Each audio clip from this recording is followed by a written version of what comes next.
Hello all and welcome to another Caffeinated Entertainment video. It's Art here with the book review for Fire and Blood by George R.R. Martin, a Song of Ice and Fire book.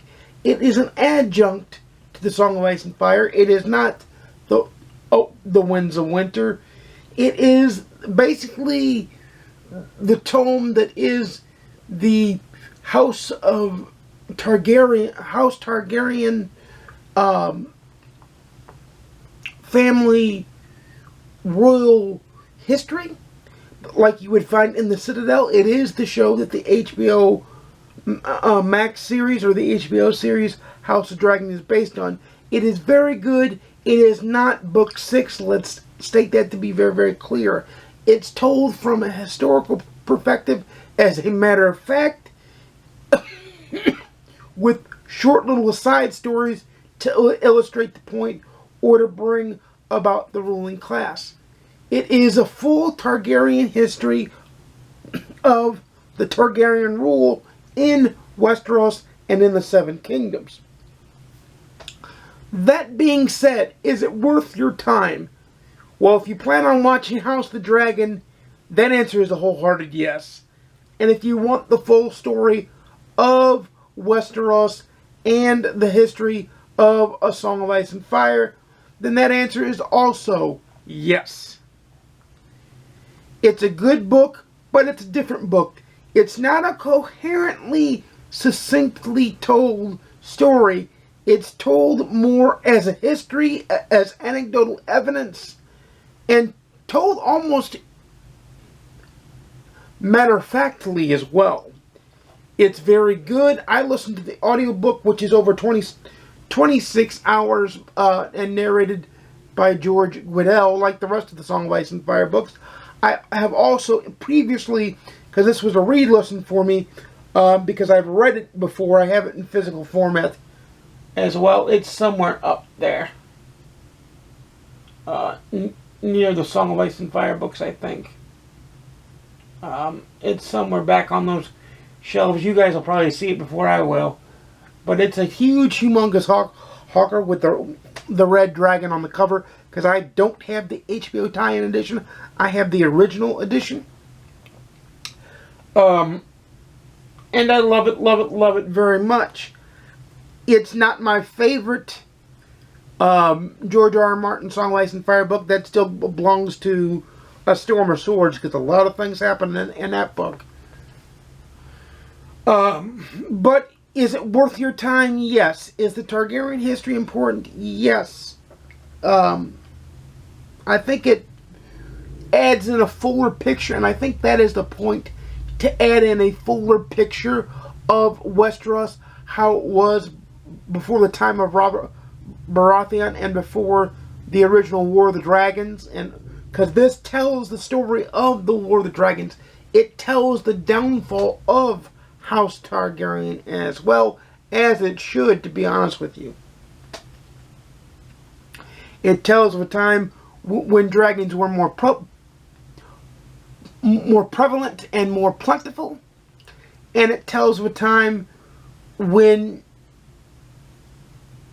for lack of a better militaristic term, it tells of a time when air forces were actually used and needed. Because sea and land have always been kind of used in every kind of battle, be it in fantasy or be it in real Earth human history. Sea battles have always kind of been used, with the exception of, like, people that weren't seafarers way back close to the dawn of time. But as soon as humans became seafarers, ships have always been used in battle, and it's kind of nice to see a de facto air force of dragons be used as well. It is also nice to see a succinctly told, excellently described story of how this powerful house that was seemingly in control of everything came crumbling down. And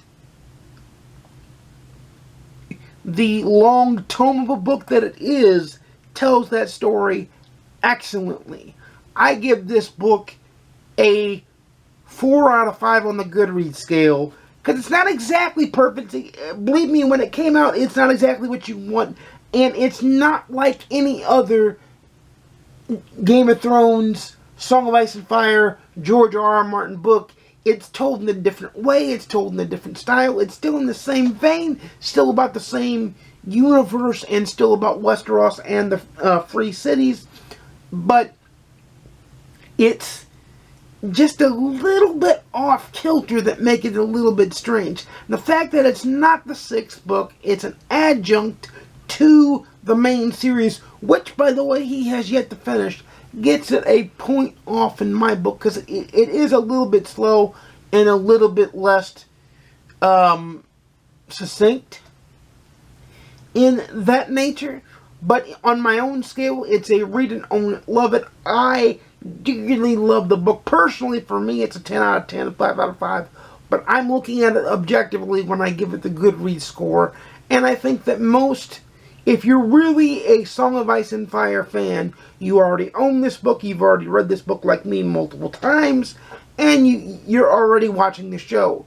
If you are coming to this as, should I read this with a Song of Ice and Fire, yes, it doesn't matter. Now, personally, I would read it in the beginning. I would read it as the first book and then read the 5 Song of Ice and Fire books. Yeah, there's 5. That's how I would read it. But you don't necessarily need to. You can read the 5 Song of Ice and Fire books, because while they're in the same universe, they're wholly and succinctly separate from Fire and Blood. Fire and Blood's an amazing book. House of Dragon is a pretty good show. We'll see how Season 1 ends, and you'll get a review of that at some point too. But until next time, let me know in the comments down below if you've read A Song of Ice and Fire or Fire and Blood. Let me know that in the comments down below. But until next time, this is where I say, I make videos every Monday, Wednesday, and Saturday at 12:30 p.m. Central, 10:30 a.m. Pacific, 1:30 p.m. Eastern. Please like, comment, and subscribe. If you want to see more, please ding the notification bell to be notified when I upload a video. And until next time, happy reading. I'll see you again soon. And peace.